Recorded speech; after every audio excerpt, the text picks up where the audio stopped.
प्रिय क्रांती मित्र हो, मी भीमप्यंतहर राजेश गवळी. मित्रांनो, आज आपण कल्याण पूर्वेतील एका मोठ्या व्यक्तिमत्वाबरोबर बसलेलो आहोत. महाराष्ट्रातील एक उत्तुंग व्यक्तिमत्व,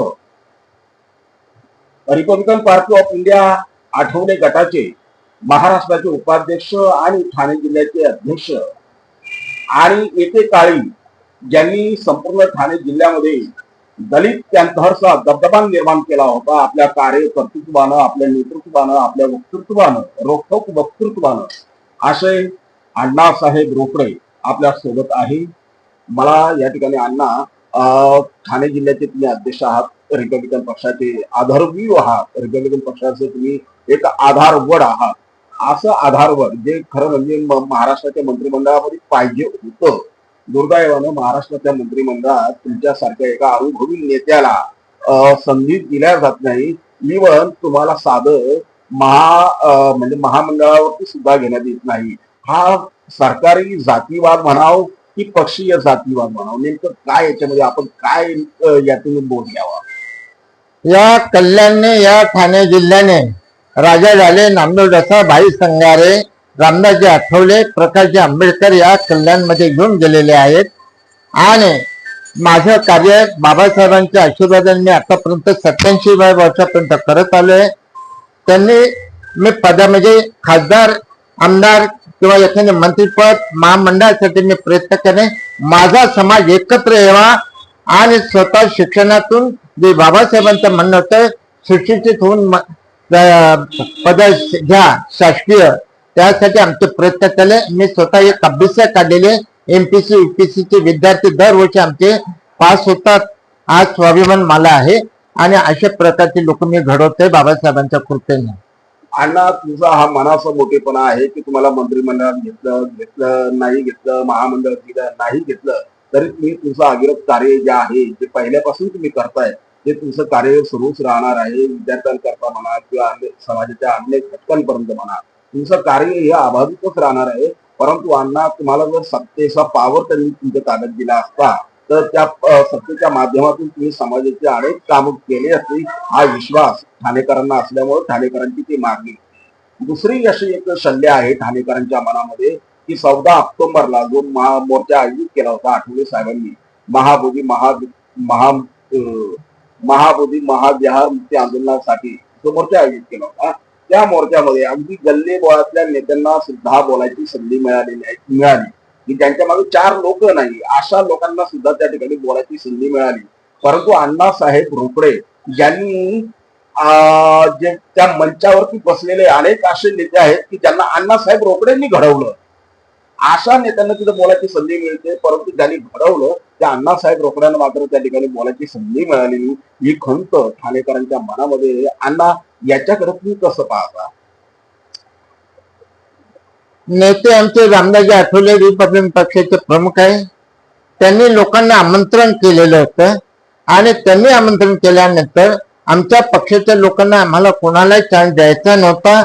आणि जे काही दिल्ली बोळातले जरी असेल, आज त्यांच्या मागे कुत्र्याचे जीव हुतमा लोक म्हणतात, कुत्रवाळ आले होते, पण त्यांना सुद्धा भुकायला आठवले साहेबांनी स्टेजवर त्यांना चान्स दिला. VIP लोक सुद्धा होते. चंद्रकांडोरे साहेब झाले, गवळी झाले, जोगेंद्र कावळे, ते VIP लोक आहेत. त्यांच्या मागे माप आहे, खासदार आहे, आमदार म्हणून त्यांचे पदवी आहे आणि अशांना सुद्धा दिले. यापुढे नेते एकत्र येतील, गल्लीबोळाचे एकत्र येतील. एका मतदानाला महत्व असतं गल्लीबोळाच्या. आणि यापुढे आपला बौद्ध धर्म आणि आपला पक्ष जास्त पुढे येऊ शकतो, अशा प्रकारे आठवले साहेबांची इच्छा होती आणि त्याप्रमाणे आठवले साहेबांनी सर्वांना बोलवलं. हा कार्यक्रम बोगस म्हणजे कमी झाला नाही, सक्सेसफुल झालेला आहे. आणि हा कोणी काही टीका करत असेल त्यांना बाबासाहेब कळाला नाहीये असं मी म्हणू शकतो. आठवलेंच्या प्रयत्नाला यश आलेलं आहे, एवढं मी ठोकपणे सांगू शकतो. अण्णा, निश्चितपणे आठवले साहेबांच्या प्रयत्नाला यश आलेले आहे. त्यांनी गल्ली बोळातले, राष्ट्रीय स्तरावरले सगळे नेत्यांना एकत्रित आणलं.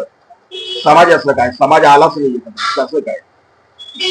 इतक्या दिवस म्हणजे नेते येत नाही, पण यावेळेला आता नेते आले, समाज आला नाही, पण यापुढे आता समाजाला सुद्धा यायला लागणार आहे.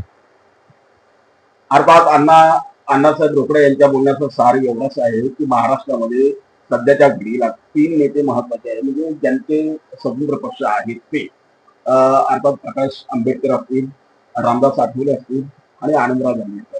हे 3 नेते हे महाराष्ट्राच्या आंबेडकरी चळवळीचे मुख्य आधारस्तंभ आहे. आणि इतर पक्षांमध्ये जे मातब्बर आहेत जसे चंद्रकांत गेहलोत हे मातब्बर नेते आहेत, परंतु ते दुसऱ्या पक्षामध्ये असल्यामुळे ह्या सगळ्या नेत्यांनी एकत्रित येऊन समाजाची धुरा हाती घ्यावी असं अण्णासाहेबांचं प्रांजळ मत आहे. आणि ह्या नेत्यांना एक वडीलधारी म्हणून त्यांचा तो सल्ला देखील आहे की तुम्ही लवकरात लवकर एक व्हा. आज त्यांनी महाविहारावर कब्जा केलाय, उद्या ते तुमच्या समाजावरती, तुमच्या धर्मावरती, तुमच्या एकूणच स्वातंत्र्यावरती ते कब्जा केल्याशिवाय राहणार नाही. त्यामुळे शहाणे असाल तर एक व्हा असा सल्ला अण्णासाहेब रोकडे यांनी इथल्या प्रस्थापित नेत्यांना म्हणजे आंबेडकरवादी नेत्यांना दिलेला आहे. आणि त्याचबरोबर अण्णा एका महत्वाच्या कामामध्ये देखील गुंतलेले आहे. अर्थात ते आता सध्या अतिशय घाईच्या अशा कामात आहे. ते काम म्हणजे ठाणे महानगरपालिकेमध्ये रिपब्लिकन पक्षाचं अस्तित्व दाखविण्यासाठी, आंबेडकरी शक्तीची ताकद दाखविण्यासाठी अण्णासाहेब रोकडे रात्रीचा दिवस एक करत आहे. आणि संपूर्ण ठाणे जिल्हा त्यांनी अक्षरशः पायाला भिंगरी लावून पालथा घातलेला आहे की माझ्या समाजाची जास्तीत जास्त लोक महानगरपालिकेमध्ये निवडून आले पाहिजे. निळा झेंडा महानगरपालिकेमध्ये दिसला पाहिजे. की ठाणे महानगरपालिका असेल, आपलं कल्याण डोंबिवली महानगरपालिका असेल, उल्हासनगर असेल, कोळगाव बदलापूर असेल, या अंबरनाथ असेल, ह्या मीरा भाईंदर असेल, वसई विरार असेल, या प्रत्येक ठिकाणी माझ्या निळ्या झेंड्याचा नगरसेवक तिथं बसला पाहिजे. यासाठी अण्णा प्रयत्नशील आहे. त्या संदर्भात अण्णा मी तुम्हाला विचारू इच्छितो की अण्णा तुम्हाला ह्या वेळेला महायुतीमधून लढण्याची संधी आहे, म्हणजे तुमच्या नेतृत्वाखाली रिपब्लिकन पक्षाला, तर तुमची किती जागा मागण्याची तयारी आहे? सध्या किती जागांवरती तुमची निवडणूक लढण्याची तयारी झालेली आहे? आतापर्यंत तुम्ही किती जागांवरती लढू शकता? तुमचं काय गणित आहे? आज पॅंथर संघटना या ठाणे जिल्ह्यामध्ये समाज एकत्र करणारा अण्णासाहेब रोकडे हे नेत्यांना सुद्धा मी घडवलेलं आहे. आणि घडवल्यानंतर जबाबदारी रामदासजी आठवलेंनी ठाणा प्रदेशची दिलेली आहे. पालघर, निळवाशी आणि ठाणा या जिल्ह्याचे हा एक नकाशा आपल्याला माहिती आहे. या नकाशामध्ये मी संपूर्ण त्याची जबाबदारी दिलेली आहे आणि आठवलेंना सांगितलेलं आहे की जास्तीत जास्त लोक आम्ही निवडून आणणार आहे. पालघर पासून तर आज वाशी पर्यंत आता जिल्हा परिषद नगरपालिकेचे इलेक्शन आहे. आणि यामध्ये आमच्या बरोबर युती करणं हे भाजप असो, एकनाथ शिंदे असो, नाही तर भाजपचं यांच्यासाठी आम्ही प्रयत्न करणार. जर कदाचित त्यांनी आम्हाला जर सहकार्य दिलं नाही तर आम्ही सुद्धा आमच्या गटातटातले लोक एकत्र करणार. एवढं माझ्या तरी शब्दाला किंमत आहे. मग तिथे आनंदराजा असो, प्रकाश आंबेडकर असो, काही असेल तर ठाणे जिल्ह्याचे लोक एकत्र येतील अशी मला आशा आहे. आणि आम्ही स्वबळावर बी लढवायला तयार राहू शकतो आणि जास्त लोक निवडून जायची ताकद आमच्यात आहे. या ठिकाणी अण्णासाहेब रोकडे यांनी महायुतीला जाहीरपणे इशारा दिलेला आहे की आम्हाला गृहीत धरू नका. आमचा योग्य तो मान सन्मान राखला गेला पाहिजे. सत्तेतला वाटा आम्हाला मिळाला पाहिजे. जर आमचा सत्तेतला वाटा जर तुम्ही देत नसाल, जर आमचा मान सन्मान युतीमध्ये तुम्ही राखत नसाल तर खबरदार, आम्ही आमच्या सगळ्या रिपब्लिकन गटांना एकत्रित घेऊन इथल्या निवडणुका लढवू, सगळ्या जागा लढवून आणि आमची ताकद तुम्हाला दाखवून देऊ. हा गर्भित इशारा अण्णांनी या ठिकाणी दिलेला आहे.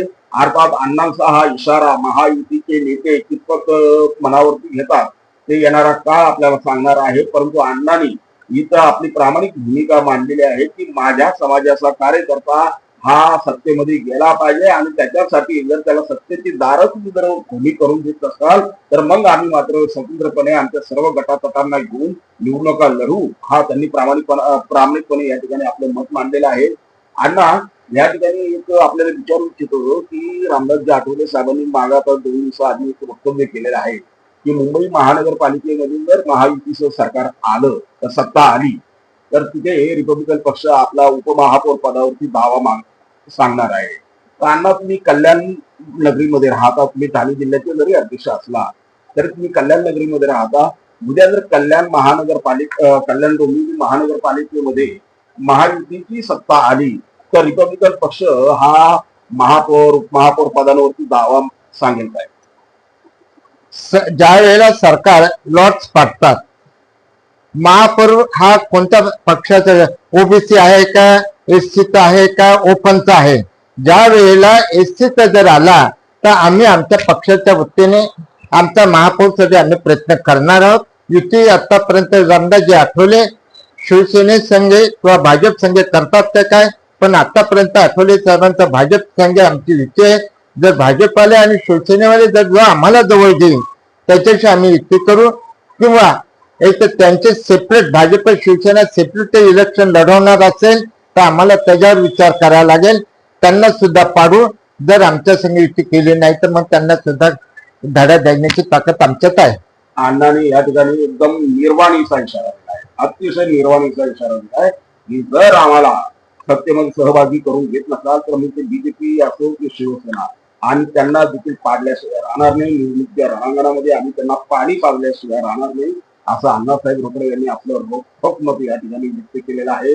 अर्थात मी शेवटचा प्रश्न अण्णाला विचारू इच्छितो की अण्णा, स्वतः तुम्ही महानगरपालिकेच्या निवडणुकांमध्ये, कारण तुमची उंची ही फार मोठी उंची आहे, लोकसभेची उंची आहे तुमची, परंतु तरी सुद्धा एक प्रश्न आहे लोकांच्या मनामध्ये, जनतेच्या मनामध्ये, तो मी तुम्हाला विचारतो की महानगरपालिकेच्या निवडणुकीमध्ये तुम्ही स्वतः उतरणार आहात की अन्य कुणा कार्यकर्त्यांना तुम्ही संधी देणार आहात?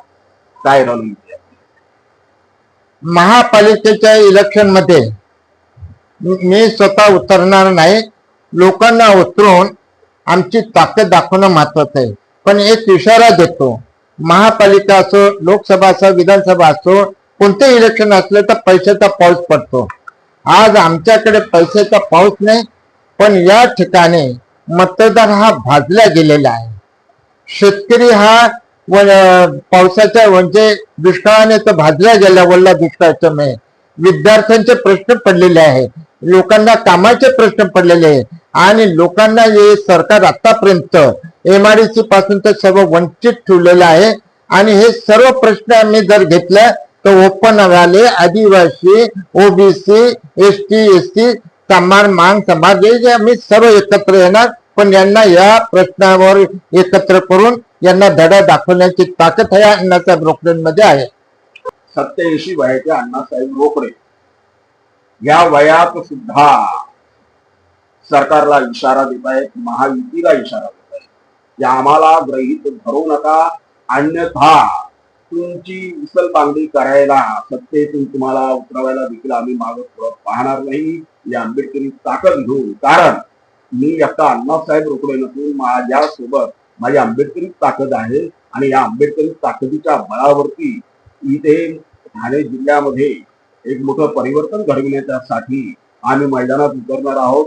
अर्थात ही इथली आंबेडकरी जनता, बहुजन जनता, म्हणजे आदिवासी असेल, कोळी असेल, माळी असेल, तेली असेल, 17-18 पगड जाती समूह असेल, शोषित पीडित सर्वहारा समूह असेल, या सर्व समूहांना सोबत घेऊन रिपब्लिकन पार्टी ऑफ इंडिया वेळ प्रसंगी जर तशी वेळ आली तर आनंदराज आंबेडकरांची रिपब्लिकन सेना, प्रकाशजी आंबेडकरांची वंचित बहुजन आघाडी आणि अन्य इतर आंबेडकरी संघटनांना सोबत घेऊन, गोविंदरावजी पवार यांची रिपब्लिकन पार्टी, अशा सर्व पक्षांना सोबत घेऊन एक महाआघाडी उभी करून आम्ही निवडणूक रिंगणात उतरू. हा सज्जड दम अण्णासाहेब रोकडे यांनी दिलेला आहे. अर्थात हा दम किती प्रभावी ठरतो, अण्णासाहेब रोकडे यांनी स्वतः जाहीर केलं की ते जरी निवडणूक रिंगणात नसले तरी त्यांच्या रूपानं या ठिकाणी शेकडो कार्यकर्ते ते मैदानात उतरवणार आहे, त्यांना सत्ताधारी बनण्याची संधी देणार आहे. बघूया त्यांच्या या प्रयत्नाला कितपत यश मिळते, परंतु त्यांच्या प्रयत्नांना यश मिळो एवढी मात्र आपण या ठिकाणी त्यांना मंगल सदिच्छा देऊया, महामंगल कामना व्यक्त करूया. आणि आपण ह्या चॅनलवरती, या क्रांती वाहिनीवरती जर नवीन असाल तर कृपया नफतखोर शक्तीच्या विरुद्ध लढण्यासाठी चॅनलला सबस्क्राईब करून आम्हाला शक्ती द्या, ऊर्जा द्या, बळ द्या. जय हिंद. जय हिंद. नमो बुद्धाय.